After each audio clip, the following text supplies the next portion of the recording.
गौरीपुर चौराहे पर बस से उतरते ही मुझे बहुत आश्चर्य और सदमा लगा।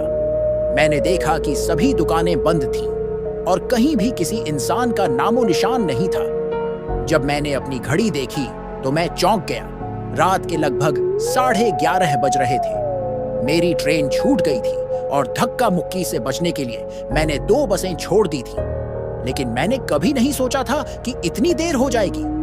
शायद मुझे इतना आश्चर्य न होता अगर मैं इस लंबी यात्रा के दौरान बस में आराम से न सोता।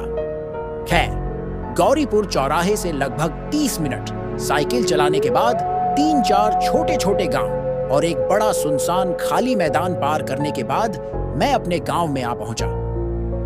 गौरीपुर चौराहे से मैं दाहिनी ओर की सड़क पर दाखिल हुआ। यह ईंटों से बनी सड़क सीतागंज के आगे 2 शाखाओं में बढ़ गई थी और उनमें से एक मेरे गांव की ओर जाती थी।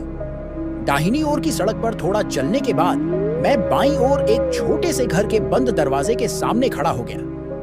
दरवाजा लोहे की टिन का बना था और दरवाजे के ऊपर की दीवार पर मोटे बंगाली अक्षरों में लिखा था, यहाँ साइकिलें रखी जाती हैं। यह बूढ़े परेश सेन का घर था, जो काम, लेखन, अध्ययन आदि के लिए गांव से शहर चले गए थे और लगभग सभी ने अपनी साइकिलें और मोटरसाइकिलें यहां रखी थीं। किराया बहुत कम था, 5 टका प्रति साइकिल और 10 टका प्रति मोटरसाइकिल। मैंने घर के टिन के दरवाजे पर कई बार दस्तक दी, लेकिन कोई जवाब नहीं मिला। सर्द हवा मेरे दांतों को कांपने पर मजबूर कर रही थी, इसलिए मैंने अपना मफलर और भी कसकर बांध लिया। मैंने अपनी हथेलियां आपस में रगड़ते हुए पुकारा, आंटी, दरवाजा खोलो, मैं साइकिल ले जाऊंगा। फिर मैंने कुछ और बार खटखटाया, लेकिन वह काम नहीं आया। मैंने एक बेचारे बूढ़े को फोन करने के लिए जेब से अपना मोबाइल फोन निकाला और देखा कि वह बेचारा भूख से रोता हुआ सो गया है। मैंने झुंझलाहट में आवाज लगाई और दरवाजे की ओर मुड़ा तो देखा कि एक कुबड़ा काला व्यक्ति अंधेरे को दूसरी ओर धकेलते हुए दरवाजे की ओर जा रहा था। मैं थोड़ा और करीब आया तो हाथ में लिए हुए उस आदमी के तूफान की हल्की रोशनी से मैं उसे साफ पहचान गया। हाँ, दुकानदार परेश सेन। अब तक मैं निश्चिंत हो चुका था। मेरे मन की कई चिंताएं दूर हो चुकी थीं और मेरा सिर थोड़ा हल्का महसूस हो रहा था। बूढ़े परेश सेन ने तूफान को थामा, मेरे चेहरे को कई बार ध्यान से देखा और कांपती हुई आवाज में कहा, अरे तुम इतनी रात को कहां रह गए थे बापू? मैंने कुछ नहीं कहा, बस सिर हिलाया और उनके पीछे घर में चला गया।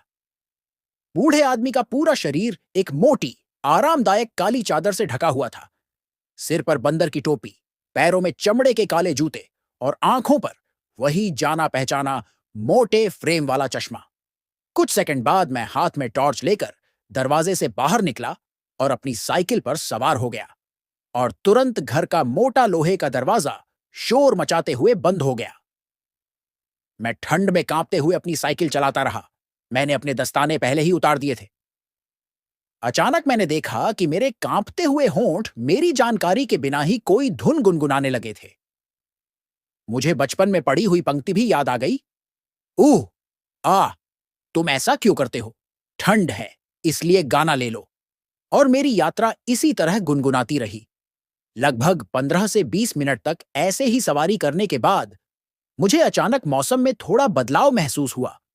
इस बार ठंड कुछ ज्यादा ही चुभ रही थी। मैंने देखा कि अंधेरे में डूबे घर और पेड़ रहस्यमयी नजरों से मेरी ओर देख रहे थे, जैसे वे मेरे इर्द गिर्द किसी तरह की योजना बना रहे हों। ऐसा लग रहा था जैसे कोई ठंडी चीज लगातार मेरी रीढ़ की हड्डी से नीचे बह रही हो। मैंने साइकिल के पैडल जोर से दबाए, लेकिन मैं अब साइकिल को पहले की तरह नहीं खींच पा रहा था। मेरे पैर ठंड में जम गए थे। ऐसा लगा जैसे किसी ने साइकिल के पीछे हिमालय को बांध दिया हो और मैं उसे घसीट रहा हूं। मैं डर के मारे अपना संतुलन खो बैठा। एक बार फिर साइकिल की गति बढ़ाने की असफल कोशिश की और तभी एक ठंडे हाथ ने मेरे ठंडे शरीर के बाएं कंधे को जकड़ लिया। तुरंत ही मैंने एक भयंकर चीख निकाली और साइकिल से लुढ़क गया। मेरे कंधे का वह हिस्सा अभी भी ठंडा था, पर ऐसा लगा जैसे हाथ हट गया हो। कुछ सेकंड बाद मैं धीरे से खड़ा हुआ। मेरे पैर शराबी की तरह कांप रहे थे और मेरा गला सूखा और लकड़ी जैसा लग रहा था।